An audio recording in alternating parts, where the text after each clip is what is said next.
everyone. So in this video, I plan to talk about nutrition for elderly and it's the most important and a subject which is close to my heart. Now, as we say in Hindi, "Bacha Budha ek saman," just the way we pay a lot of attention to our kids in terms of their nutrition because they're in a growing phase. It's exactly the same for our elderly because there's a lot of muscle depletion, tissue depletion, cell degeneration happening, and that is why the nutrition is very, very important. So today let's talk about that. Also make sure that you share this with all your elders in the family, with your friends, relatives, whoever has elder people at their home, so that they can be given right kind of nutrition for them to really enjoy their golden years of life. So with that, let's get started.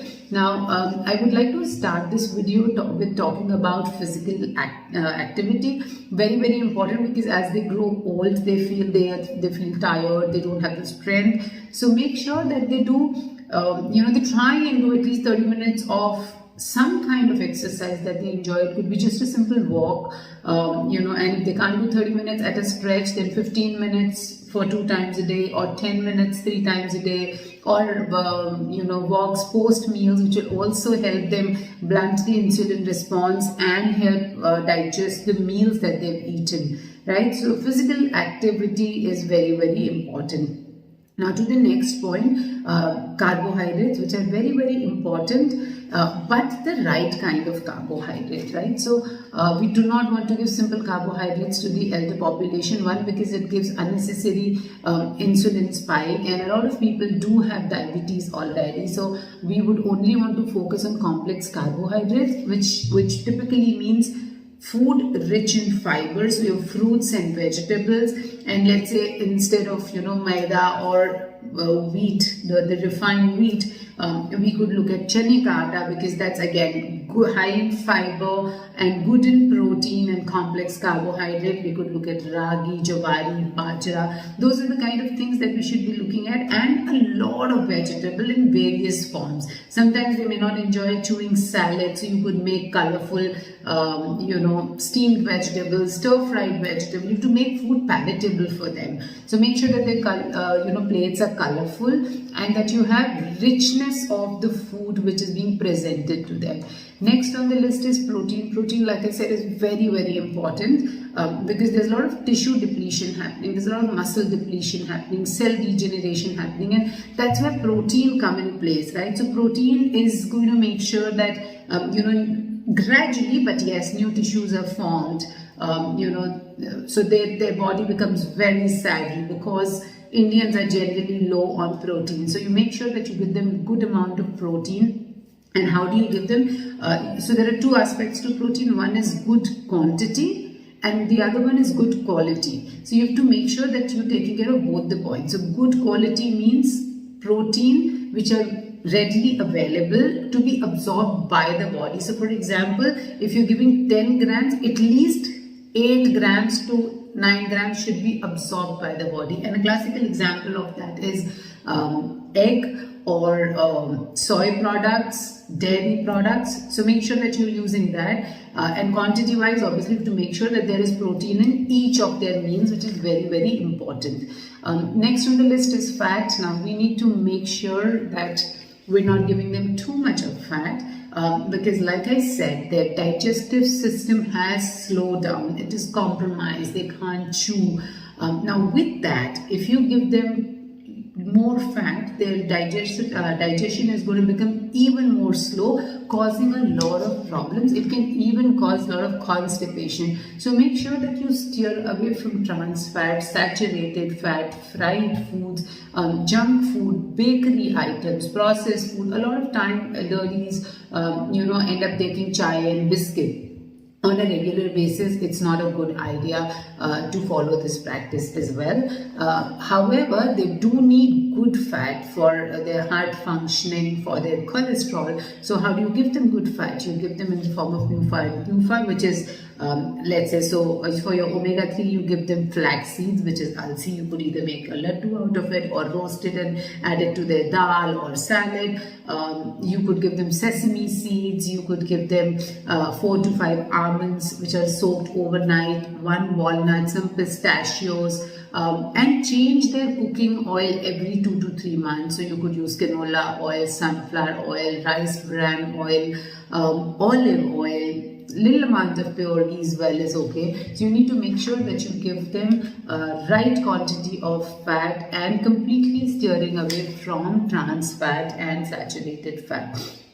Next on the list, very important for elderly population, like I've spoken earlier in this video itself, is fiber, because they have this issue of constipation. Now fiber is something which will help them clear their bowel movement and then feel energetic, because their digestion is very slow, and if they have constipation they feel very uncomfortable. But the moment they have regular bowel movement, they feel very relaxed. Of course physically they do, and even mentally, otherwise it just puts a lot of pressure on them when they have constipation. So make sure that you add a lot of fiber to their diet in the form of fruits, vegetables, complex carbohydrates, salads. So make sure that you give them palatable and colorful plates. Next on the list is water. Again, people don't like to consider it as a nutrient, but it is a very important nutrient, especially when it comes to elderly population, because as they grow, advance in age, their sense of thirst becomes a little poor. They don't realize, and they don't drink enough water. So that is very important. One, because you're giving them fiber-rich food, which will suck the body water to create volume. And then if you don't give them enough water, there is a possibility of dehydration. So make sure at least about 6 to 8 glasses of water, depending on their medical condition. If somebody has a kidney condition or electrolyte imbalance, you need to, of course, consult your doctor as well. But by and large, for a healthy elderly person, 6 to 8 glasses of water. Next is calcium and vitamin D, very important for their bones, for their muscles, right? So sources of calcium, dairy products again, so your milk, curd, paneer, tofu, soybean, green leafy vegetables, sesame seeds, barley seeds. These are very good source of calcium. Also, vitamin D is very important for the absorption of calcium. So of course, eggs and sunlight, but as you progress in age, sometimes it becomes an issue for your skin to absorb too much of sunlight. So if you're deficient and if your doctor puts you on supplementation, please don't avoid supplementation and continue with your vitamin D supplements for your unexplained pains and aches to go away and for your bones to be strong. Next on the list is vitamin B12 and iron, very important. One, because anemia is very common. Also for the heart, iron is very important because you need it for your hemoglobin and you need it for your oxygenated blood circulation. So make sure that you give them again green leafy vegetable, couple of dates. If they're non-vegetarian, then fish and chicken, and along with that vitamin C for absorption. So let's say if you're giving them dal, you can squeeze some lemon in it, or give them nimbu pani, or citrus fruits like oranges, musambi, kiwi. All these things are extremely good. And for B12, again, we have very limited source of B12 when it comes to food, but what you can get little B12 from is your organ meat and dairy product. Again, check with your healthcare professional if you need to be supplemented for B12. The last on my list is potassium and sodium, very important. Now we cannot just ignore potassium because one, lot of elder population has hypertension, and potassium really helps to reduce blood pressure. So things like potatoes, things like banana, things like coconut water, and a lot of other fruits and vegetables are rich in potassium. So you make sure that it's there. And when we're talking about potassium, we just cannot ignore sodium. Please make sure that you don't consume too much of sodium, especially table salt. consciously reduce your table salt intake. Don't use salt as a dressing. Instead of that, you could use other herbs and spices to add flavor to your foods, right? So use these tips with all your elderly people at home and help them have a beautiful old age. I'm sure that this video and these tips will help them. If you have any more questions, put them in the comment section and we will get back to you. Like I said, don't forget to share it with your friends, family and relatives. We'll talk again. Bye-bye.